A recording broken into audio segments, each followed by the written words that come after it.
Flamengo é o finalista da Libertadores, está no caminho para o título brasileiro, só que no meio desse caminho tinha o Fluminense. Ganhou o Fla-Flu 2-1. O primeiro Fla-Flu da vida costuma ser inesquecível.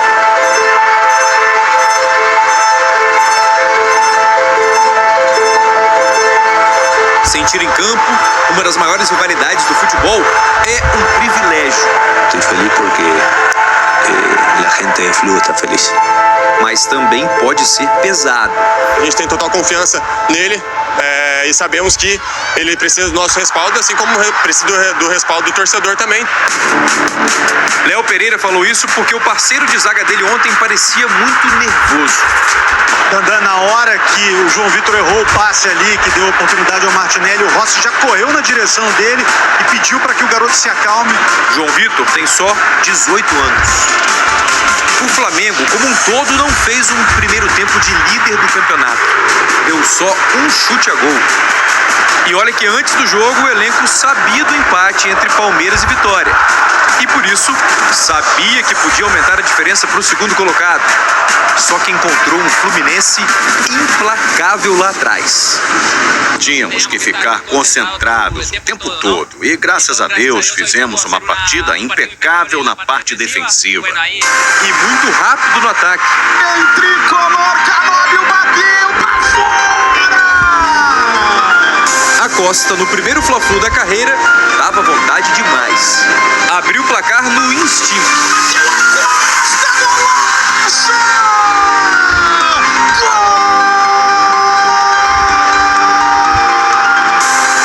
Olha como Hércules tocou meio sem querer e o argentino bateu sem titubear.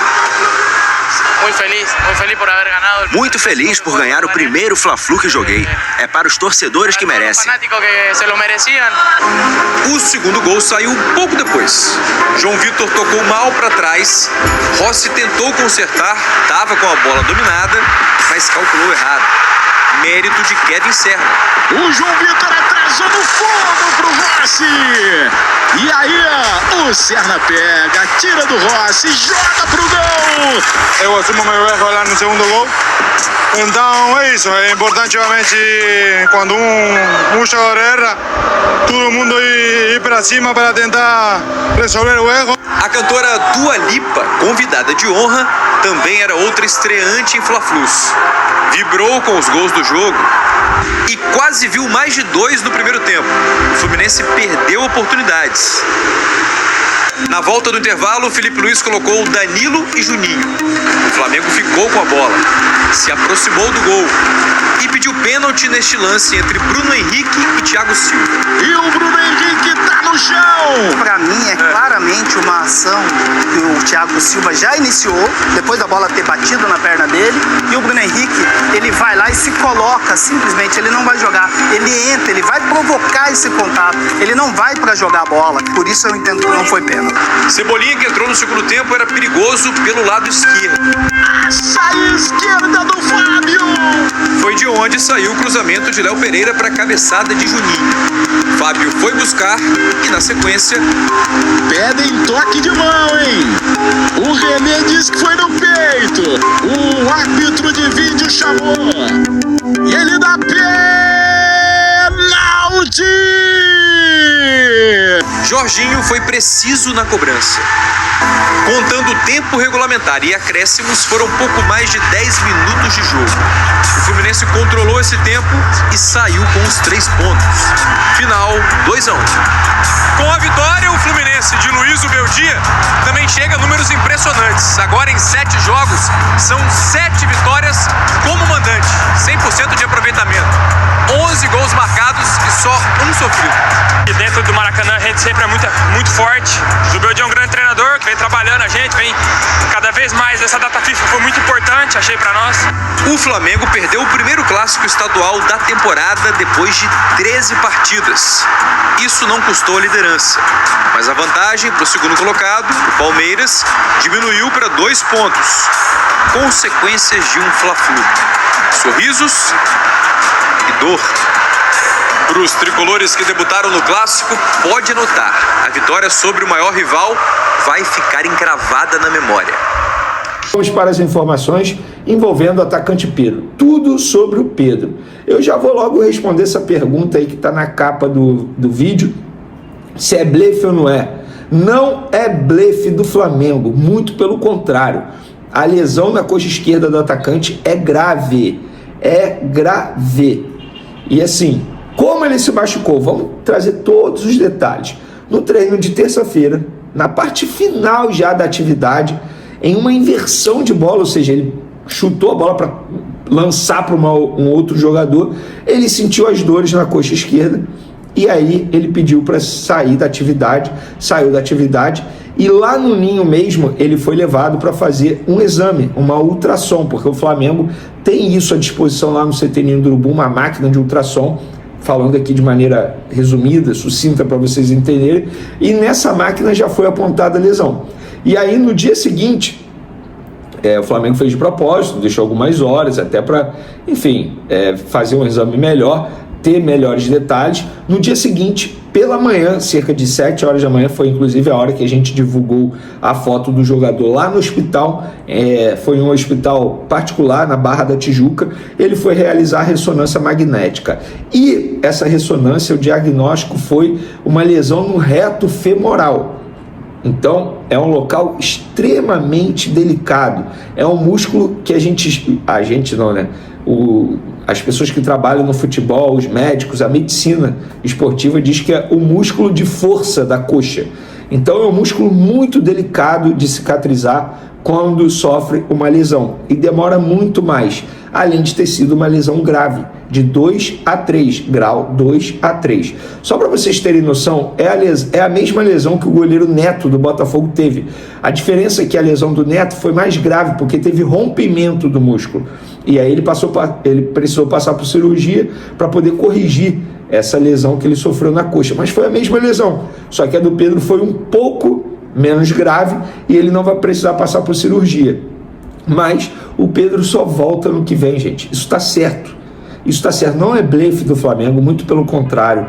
Infelizmente, o Flamengo gostaria de estar blefando, embora as pessoas dentro do Flamengo não vão confirmar que ele está fora da Libertadores, não vão dizer nada disso, vão tentar esconder o jogo, mas todo mundo que apura, sabe, e eu, enfim, apurei com várias pessoas, eu não tirei isso da minha cabeça para chegar e gravar um vídeo e dizer, ai meu Deus, ele está fora da Libertadores. Não estava supondo, tanto é que eu vi pessoas dizendo que é suposição, dizer que ele está fora da Libertadores. Não é suposição, é ter acesso a exames médicos, e eu quando publiquei a foto já tinha acesso aos exames, já tinha acesso através de fontes do hospital, inclusive, e o Pedro também se posicionou. Olha o que o Pedro disse.